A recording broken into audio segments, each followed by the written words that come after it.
ഉഗ്രവന്റെ വേട്ടപ്പട്ടി തന്നെ കടിച്ചു കീറാൻ ഇനി നിമിഷങ്ങൾ മാത്രം. പെട്ടെന്ന് മായൻ വീട്ടിൽ വെച്ച് പറഞ്ഞ കാര്യം സൂരജിന് ഓർമ്മ വന്നു. ഈശ്വരനിൽ അചഞ്ചലമായ ഭക്തിയും വിശ്വാസവും വേണം.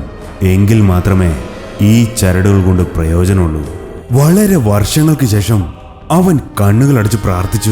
അവന്റെ മനസ്സിൽ തെളിഞ്ഞത് പണ്ട് കുഞ്ഞുനാളിൽ അച്ഛനും അമ്മയ്ക്കുമൊപ്പം വടക്കുന്നാഥ ക്ഷേത്രത്തിൽ ദർശനത്തിന് പോയതായിരുന്നു. തൊഴുതു മടങ്ങുമ്പോൾ അച്ഛൻ ശിവഭഗവാന്റെ മഹാത്മ്യങ്ങൾ വിവരിച്ചത് അവൻ ഓർത്തു. കുറെ കാലം ശിവനായിരുന്നു തന്റെ ഹീറോ. പിന്നീട് എപ്പോഴോ എല്ലാം യുക്തിയുടെ കണ്ണുകളിലൂടെ നോക്കിക്കാണാൻ തുടങ്ങി.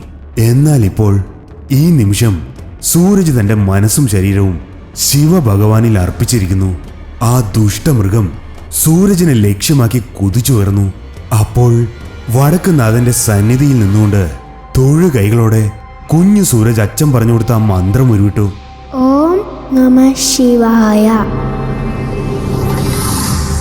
സൂരജിന്റെ അധരങ്ങളിൽ നിന്നും ആ മന്ത്രമുതിർന്ന നിമിഷം അവന്റെ പുരികങ്ങളുടെ മധ്യത്തിൽ നിന്നും ഉഗ്ര തേജസ്സോടു കൂടിയ ത്രിശൂലം ആ ദുർമൂർത്തിയെ ലക്ഷ്യമാക്കി പാഞ്ഞു. അന്തരീക്ഷത്തിൽ വെച്ച് തന്നെ ത്രിശൂലം അതിന്റെ ഇടനെഞ്ചിൽ തുളച്ചിറങ്ങി. കൊള്ളിവായ് പിശാചെന്ന ദുർമൂർത്തി മാധവൻ തമ്പിയിൽ നിന്നും വേർപെട്ടു. മാധവൻ തമ്പി സൂരജിന്റെ കാൽക്കൽ വന്നു വീണു.